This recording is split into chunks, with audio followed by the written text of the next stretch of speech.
On nous avait promis que Cava allait devenir le prochain Chipotle. Que vendre du bien-être méditerranéen à des cadres en pause déjeuner valait des milliards de dollars.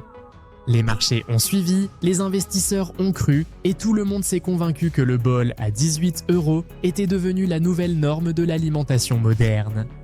Pendant 2 ans, l'histoire semblait parfaite, une start-up culinaire qui réinventait le déjeuner, une marque portant des valeurs de bien-être, une enseigne qui grimpait plus vite que n'importe quelle autre dans l'histoire du fast casual américain. Puis 2025 est arrivé. Et la réalité économique a tout rattrapé d'un coup brutal. Le cours s'est effondré, les prévisions ont été revues à la baisse, et ce qui devait être une révolution culinaire est devenu un cas d'école sur ce qui se passe quand on confond une tendance avec un changement de civilisation. Alors comment une enseigne adulée, portée au nu par Wall Street, a-t-elle brûlé ses investisseurs et perdu son public en si peu de temps? On va tout décortiquer ensemble.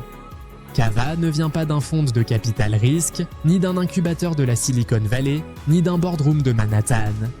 Ça commence en 2006 dans l'arrière-salle d'un restaurant grec familial à Rockville, dans le Maryland. 3 amis d'enfance, tous fils d'immigrés grecs, tous bercés depuis l'enfance par la culture de la restauration familiale, décident d'ouvrir leur propre adresse.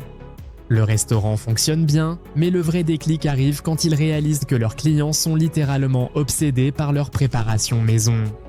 Le hummus, le tzatziki, le feta épicé font sensation, alors ils commencent à les conditionner et à les vendre directement en épicerie. Le produit prend son envol et quelque chose de rare se produit, l'identité de la marque devient plus forte que le restaurant lui-même. En 2009, Brett Schulman rejoint l'aventure, ce n'est pas un cuisinier, c'est un homme de scale et de stratégie. En 2011, il lance le Cava Grill, le modèle Chipotle appliqué directement à la cuisine méditerranéenne. Tu choisis ta base, ta protéine, tes sauces, tes garnitures, c'est rapide, c'est sain et surtout ça semble premium sans effort. On est au début des années 2010, l'âge d'or du fast casual et le timing est absolument parfait. Les consommateurs en ont assez des burgers et des frites, ils veulent du kale, du quinoa et surtout ils veulent se sentir vertueux en mangeant vite. Cava coche toutes les cases et la croissance s'accélère, année après année. Si tu veux comprendre comment les plus grandes entreprises s'effondrent et ce que ça nous apprend sur l'économie réelle, abonne-toi et active la cloche. Chaque semaine, on décortique les histoires que les médias ne racontent jamais vraiment, et ça change complètement la façon de lire l'actualité économique. En 2014, Cava s'étend rapidement à l'échelle régionale, mais les fondateurs veulent aller plus vite. Construire des restaurants un par un, c'est lent, douloureux, et l'immobilier est un cauchemar logistique. Ils cherchent un raccourci et en 2018, ils font le pari qui va définir toute leur trajectoire. Ils rachètent Zoe's Kitchen pour environ 300 millions de dollars. C'est une chaîne en difficulté avec plus de 300 emplacements physiques à travers les États-Unis, une enseigne fatiguée, sous-performante, mais avec une infrastructure immobilière déjà en place et prête à l'emploi. Le plan est simple, convertir ces locaux en nouveaux restaurants Cava, changer les enseignes, installer les lignes d'assemblage et regarder les chiffres exploser. C'est un coût immobilier déguisé en acquisition stratégique et pendant un moment, ça ressemble à un coup de génie absolu.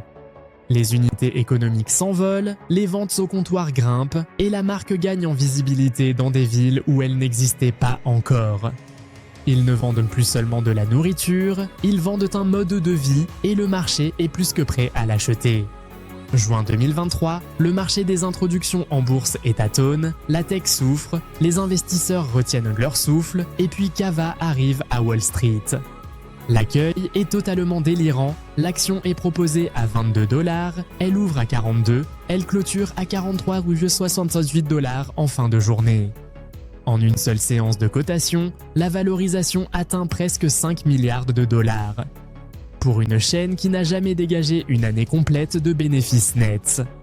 Mais le récit est trop séduisant pour y résister, partout sur les chaînes financières, la même phrase tourne en boucle, c'est le prochain Chipotle.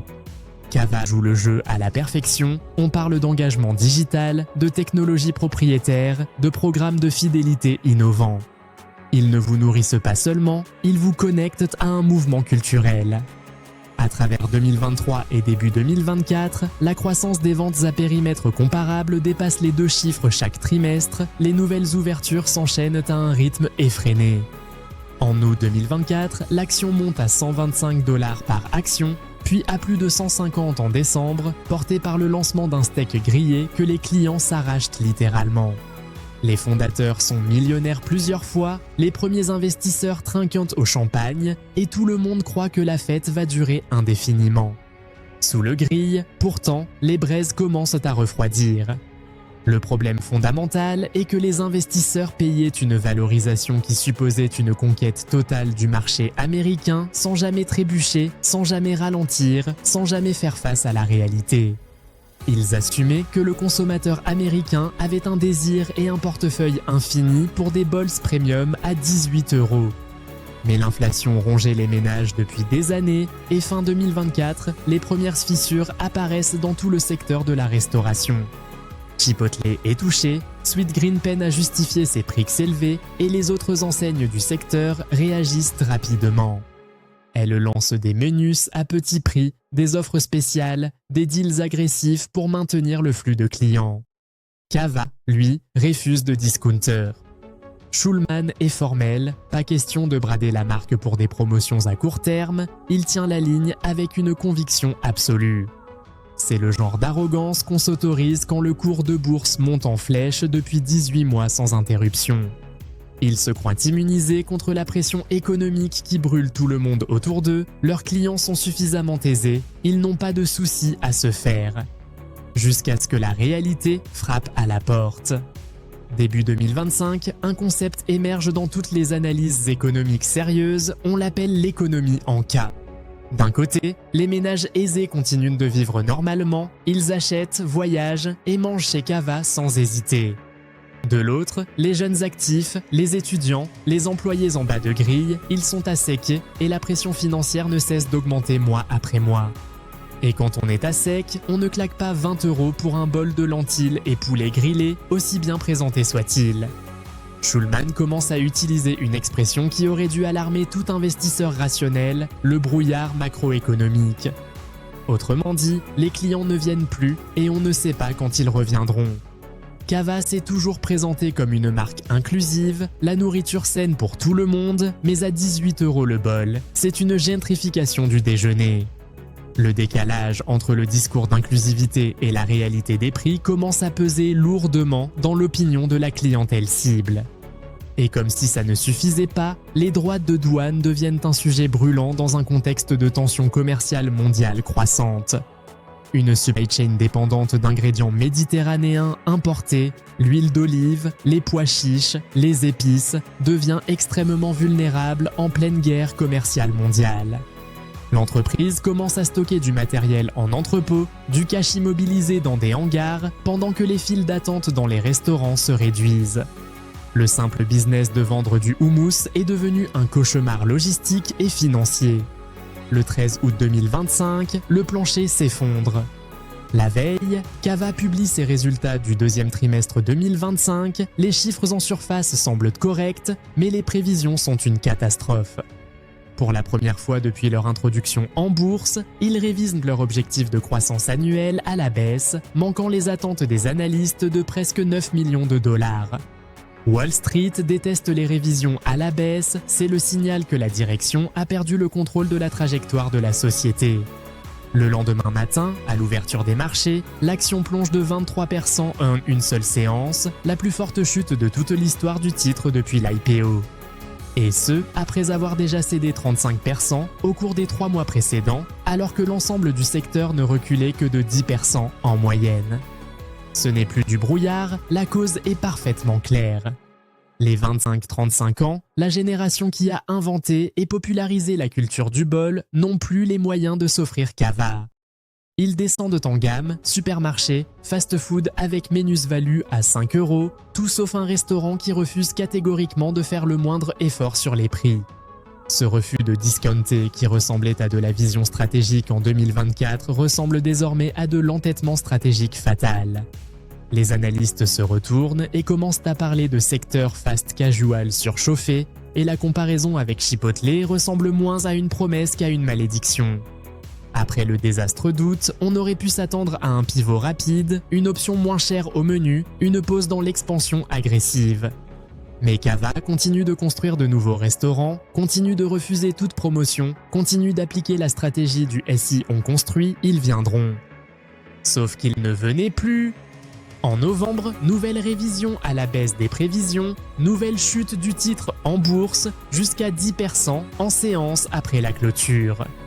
Le marché a finalement compris ce que les chiffres criaient depuis des mois, Cava n'est pas une entreprise tech à marge infinie. C'est une chaîne de restaurants qui vend des légumes périssables à des consommateurs de plus en plus inquiets pour leur avenir financier. Pendant ce temps, Chili's et McDonald's remportent haut la main la guerre de la valeur. Eux ont parfaitement compris qu'en 2025, proposer un bon rapport qualité-prix n'est pas un aveu de faiblesse, c'est une stratégie de survie indispensable.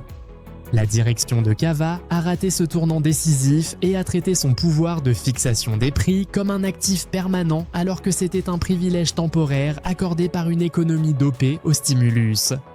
Quand les stimulus se sont taris, le pouvoir de fixation s'est évaporé avec eux. Cava ne va pas faire faillite, soyons clairs là-dessus, ils ouvrent toujours des restaurants et ils restent rentables. Mais aujourd'hui, la capitalisation boursière tourne autour de 6,5 milliards de dollars, l'action aux alentours de 56 $ par titre. C'est bien au-dessus des 22 $ de l'introduction en bourse, mais très loin des 150 $ du sommet historique. La parenthèse enchantée est définitivement terminée, Cava doit désormais se comporter comme une vraie entreprise de restauration ordinaire. Surveiller chaque centime, s'inquiéter du coût des pois chiches et de l'huile d'olive comme n'importe quelle autre chaîne du secteur. Et surtout, trouver comment convaincre un jeune de 24 ans de pousser la porte quand ce jeune peine chaque fin de mois à payer son loyer. On assiste aujourd'hui au dégonflement du secteur fast casual surchauffé et Cava en est le symbole le plus visible et le plus emblématique. Le vrai enseignement de cette histoire, ce n'est pas le prix du houmous. C'est le couate de l'arrogance. C'est le danger profond de croire qu'une marque peut s'affranchir des lois fondamentales de l'économie. Wall Street voulait croire que Cava était exceptionnel, qu'il avait trouvé la formule magique pour transcender les cycles économiques, mais dans la restauration, quand c'est trop cher, les files d'attente raccourcissent. C'est aussi simple que ça. Les sauces sont toujours bonnes, le concept est toujours séduisant, mais l'action, elle, c'est une toute autre pilule à avaler. Et la prochaine fois qu'on vous vendra une marque comme une révolution culturelle incontournable, souvenez-vous de l'histoire de Cava, parce que les vraies révolutions, ça a une fâcheuse tendance à se heurter brutalement au prix du loyer.